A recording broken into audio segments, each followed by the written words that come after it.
വർഷങ്ങളുടെ സാധന കൊണ്ട് സ്വായത്തമാക്കിയ തൊഴിൽ ചെയ്യാനാകാതെ ജീവിതതാളം തെറ്റി സംഗീത മേഖലയിലെ കലാകാരന്മാർ കോവിഡ് നിയന്ത്രണങ്ങൾ മൂലം സംഗീത വിദ്യാലയങ്ങൾ അടഞ്ഞുകിടക്കാൻ തുടങ്ങിയിട്ട് 8 മാസത്തോളമായി.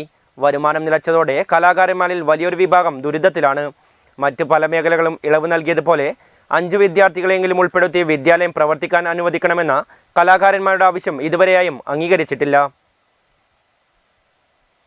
കോവിഡ് നിയന്ത്രണത്തിൻ്റെ ഭാഗമായി കഴിഞ്ഞ 8 മാസക്കാലത്തോളമായി സംഗീത വിദ്യാലയങ്ങൾ അടഞ്ഞുകിടക്കുകയാണ്.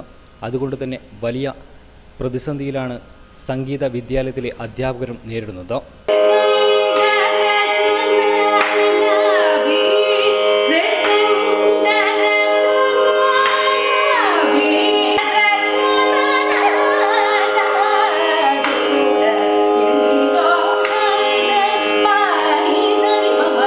വർഷങ്ങളുടെ സാധന കൊണ്ട് സ്വായത്തമാക്കിയ തൊഴിൽ ചെയ്യാനാകാതെ നൃത്തസംഗീത കലാകാരന്മാർ ദുരിതത്തിലായിട്ട് 8 മാസത്തോളമായി.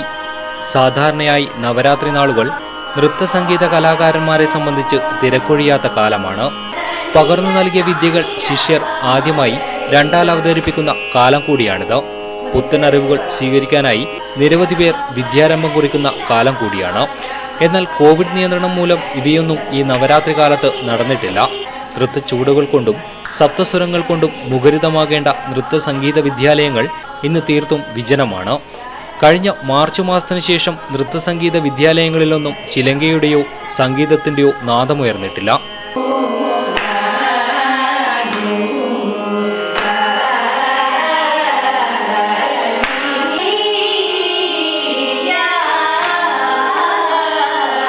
സാധാരണഗതിയിൽ മറ്റ് കലാകാരന്മാർക്ക് ലഭിക്കുന്ന വേദികളിൽ നിന്ന് സംഗീത മേഖലയ്ക്ക് ലഭിക്കുന്നില്ലെന്ന പരിഭവമുണ്ട്.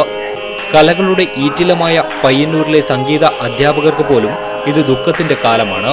കോവിഡ് നിയന്ത്രണങ്ങൾ പാലിച്ചുകൊണ്ട് വിദ്യാരംഭത്തിനെങ്കിലും നവരാത്രി കാലത്ത് സംഗീത വിദ്യാലയങ്ങൾ തുറക്കാൻ അനുമതി ലഭിക്കുമെന്ന് കലാകാരന്മാർക്ക് പ്രതീക്ഷയുണ്ടായിരുന്നു. എന്നാൽ ഇതുവരെയായും അനുമതി നൽകിയിട്ടില്ല. നൃത്തസംഗീത വിദ്യാലയം പ്രവർത്തിക്കാതിരിക്കുമ്പോൾ ജീവിതത്തിന്റെ താളം തെറ്റുന്നത് ഒട്ടേറെ കലാകാരന്മാർക്കാണെന്ന് പയ്യന്നൂരിലെ സംഗീത വിദ്യാലയമായ അനന്തര സ്കൂൾ ഓഫ് മ്യൂസിക്കിലെ അധ്യാപിക സ്നേഹ സതീഷ് പറയുന്നു. ഈ ഒരു സമയത്ത് ഏറ്റവും കൂടുതൽ ദുരിതം അനുഭവിക്കുന്ന ഒരു വിഭാഗം എന്ന് പറയുന്നത് കലാകാരന്മാരാണ്. കലയെ മാത്രം ആശ്രയിച്ചു പോകുന്ന കുറേ പേരുണ്ട്. കൂടുതൽ പേരും ഒട്ടുമിക്ക ആളുകളും ഇതൊരു ഉപജീവന മാർഗമായി കൊണ്ടു നടക്കുന്ന ആൾക്കാരാണ്. അപ്പം ഇങ്ങനെയൊരു മഹാമാരിയെ തുടർന്ന് അവർക്കുണ്ടായ വിഷമതകൾ പറഞ്ഞറിയിക്കാൻ പറ്റുന്നതല്ല. അത് എത്ര പേർക്ക് അറിയാൻ മനസ്സിലാക്കുന്നുണ്ട് എന്ന് എനിക്കറിയില്ല. പലരെയും ഞാൻ പേഴ്സണലായിട്ട് സംസാരിക്കുമ്പോൾ ദൈനംദിന ജീവിതത്തിന് പോലും ദൈനംദിന കാര്യങ്ങൾ നടത്തുന്നതിന് പോലും അവർ വളരെയധികം ബുദ്ധിമുട്ടുന്നു. ഒരു വേദി അല്ലെങ്കിൽ ഒരു കലാകാരൻ വരുമാനത്തിനേക്കാളും അവർ പ്രാധാന്യം കൽപ്പിക്കുന്ന ചില കാര്യങ്ങളുണ്ട്. ഒരു വേദി അല്ലെങ്കിൽ പ്രേക്ഷകർ അവരിൽ നിന്ന് കിട്ടുന്ന കയ്യടി, പ്രോത്സാഹനം, ഇതൊക്കെ മനസ്സിന് ഒരുപാട് സന്തോഷം തരുന്ന കാര്യങ്ങളാണ്. അതൊന്നും ഇപ്പോൾ കുറച്ച് കാലങ്ങളായിട്ട് കലാകാരന്മാരുടെ ജീവിതത്തിലില്ല. സ്വന്തം വീടുകൾ വിദ്യാലയമാക്കിയ നിരവധി കലാകാരന്മാരുണ്ട്. 8 മാസത്തോളമായി ഇവരുടെ വരുമാനം നിലച്ചിട്ട്. വലിയ രീതിയിലുള്ള വരുമാനമൊന്നും തൊഴിലിലൂടെ ലഭിക്കുന്നവരല്ല ഇവർ. പല സ്ഥലങ്ങളിലും ചില സംഗീത വിദ്യാലയങ്ങൾ ഓൺലൈൻ വഴി പഠനം ആരംഭിച്ചിട്ടുണ്ടെങ്കിലും അവ പൂർണ്ണ തൃപ്തി നൽകുന്നവയല്ല. കുട്ടികളെ അടുത്തിരുത്തി പറഞ്ഞു കൊടുക്കുന്നതിനോളം വരില്ല ഒരു ഓൺലൈൻ പഠനമെന്ന അഭിപ്രായവും സംഗീത അധ്യാപകർക്കുണ്ട്.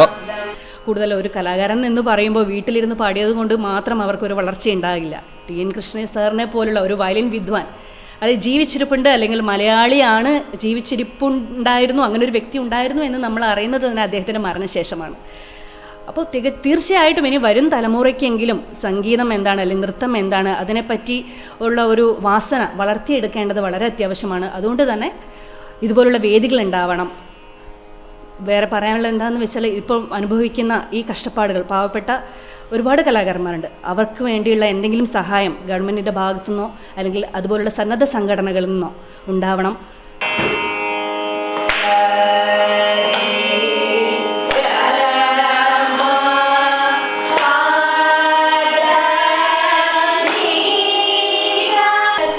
കോവിഡ് പശ്ചാത്തലത്തിൽ ജീവിതത്തിന്റെ ശ്രുതിയും താളവും തെറ്റിയ കലാകാരന്മാർക്ക് സർക്കാർ ഇടപെട്ട് എന്തെങ്കിലും ആശ്വാസ സഹായം നൽകുമെന്ന പ്രതീക്ഷയിൽ തന്നെയാണ് ഈ മേഖലയിലുള്ളവർ.